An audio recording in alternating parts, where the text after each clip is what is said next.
Hi, thanks for joining me here today. Today's layout, I'm trying to show a few different ways of using acrylic paints. I've got about 5 drawers of acrylic paints left over from my ceramic days and I want to start using those. So I'm starting off with a piece of white cardstock that's textured, so it's the one that's smooth on one side and textured on the other. I'm not sure if it's Basil or some other brand.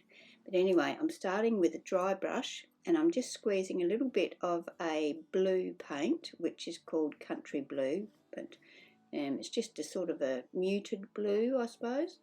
And I'm just dry brushing that from side to side across my page.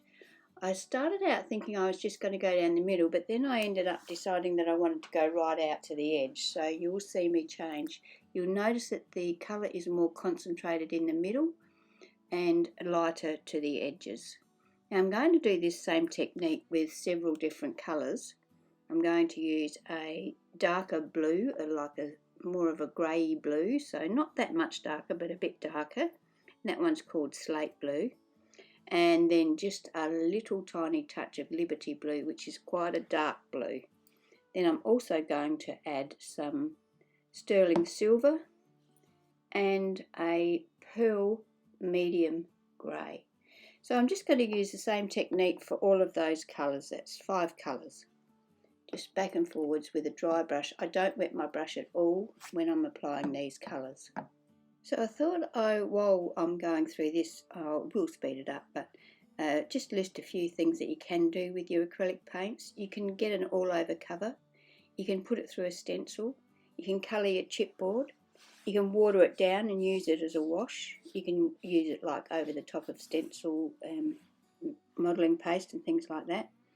You can blend it to shade. You can use it on acetate and vellum.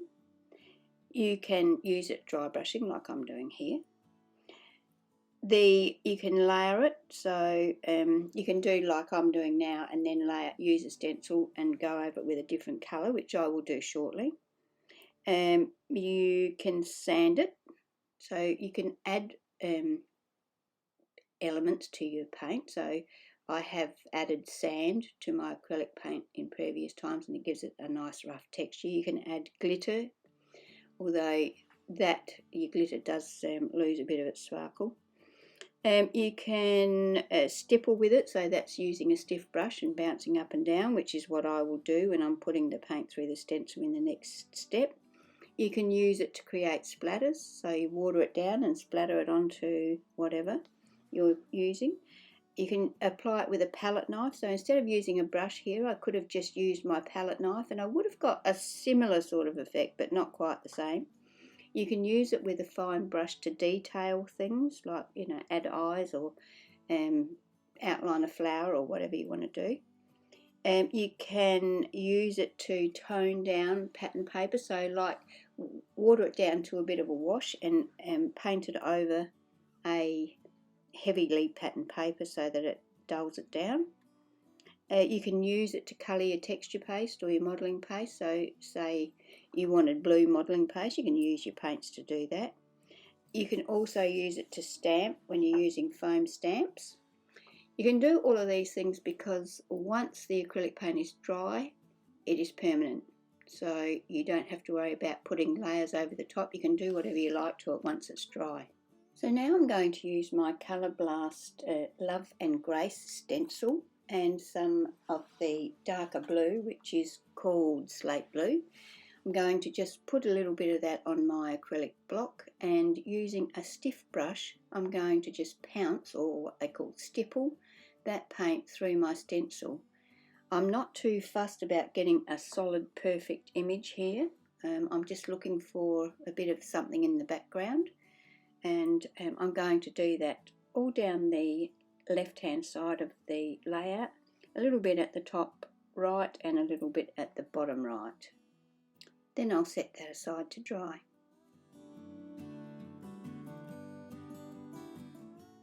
So I'm using a photo of my brother for this layout. I'm using some black cardstock and this Bella Wedding, and it's called Wedded pattern paper, and also some uniquely creative Country Roads paper. My photo is 6 by 4, so I have cut one piece of black cardstock 6 1/8 by 4 1/8 because I only wanted a very fine black border just around the edge of the photo. Then I've cut that Bella paper 6 3/8 by 4 3/8, and then another piece of black cardstock 6 5/8 by 4 5/8, and I'm just going to layer them on top of each other. Now I've got some black and white baker's twine. I'm going to wrap that around the bottom of my photo. I'm going to wrap it around 3 times and tie a knot. I am not good at tying bows, so generally I won't tie a bow anyway, but seeing as how this is a masculine page, I think I can get away with a knot a bit easier. So I'm going to tie a knot, and then I'm going to use some plain sellotape to fasten that to the back of my photo. So I'm going to add my photo to a bit of scrap cardboard, and I'm just going to use glue to do that. I've cut a piece of wood grain paper from the Country Roads iron and steel sheet. That's uniquely creative. And I've cut that 6 inches by 8 inches. I've also cut a few strips from the same pattern paper, some 1 1/2 inch, 1 1/4 inch and 1 inch. I've also cut a couple of 1 inch ones from black cardstock. Now I'm going to use my black Versamark ink cube and ink around the edge of all of those pieces. Then I'll attach my photo to that wood grain piece, centred from side to side, but a little bit higher than centre for the top to bottom measurement. So now to start embellishing, I have this circle of black cardstock that I cut out using my scan and cut. What I did was I die cut a piece. I have a die that's this shape. I die cut it out in black cardstock, scanned it into my scan and cut, and then increased the size so I could get one this size. And I also have just alongside of me there a stringy circle that I have, that one is chipboard, and I have painted that with white acrylic paint. So that comes from Dusty Attic, and the chipboard is called String Frames Small. So I'm going to attach those. Well, first of all I'll attach the bigger one to the top right of my layout, so that will poke out from behind the top right hand corner of my photo mat. I am going to overlap that chipboard circle, and because I want to poke it in between the photo and the wood grain piece, and I've put that cardboard in there, I can't get it in as far as I want to, so I'm just going to cut a piece of that off so that it sits in where I want it to. I also have another piece of chipboard that I've painted white, and that comes from Dusty Attic's Mini Tabs number 2. And I'm going to, it says snapshot, and I'm just going to put that at the top of the photo, between the photo mats and the wood grain paper. Time now to position my fishtail banners. So I'm going to position 3 on the left hand side of the wood grain panel and 3 at the bottom right hand side of the wood grain panel.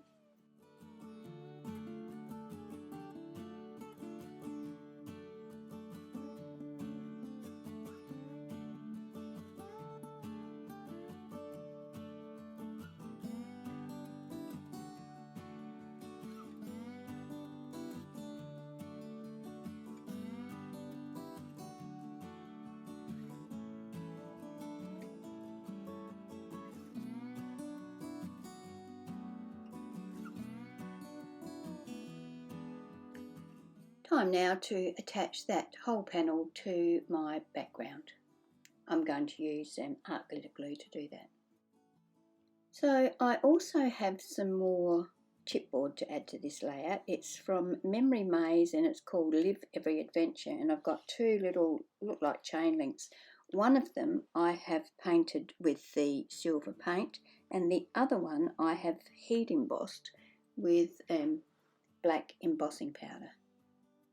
I'm going to attach those to the layout about where the banners are, down the bottom right hand side of my layout so that they're staggered. I decided to add that little piece of chipboard that we cut off of that white circle to the layout and put it inside of the circle that I cut it off of.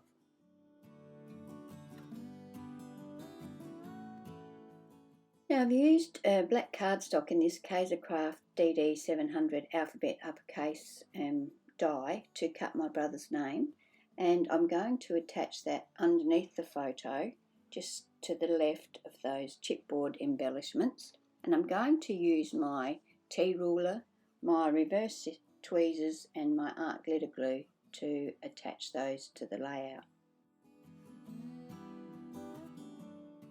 Now I'm going to add a coat of glossy accents over my title. We could also use glossy accents over the top of acrylic paint. So instead of heat embossing that black chain link, I could have painted that black and then put a coat of glossy accents over the top of that and got that nice gloss finish.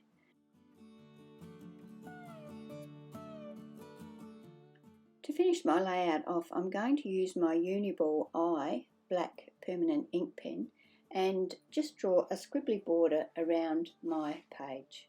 So that's my layout for today. I hope you've found some interesting suggestions in this video to use your acrylic paints.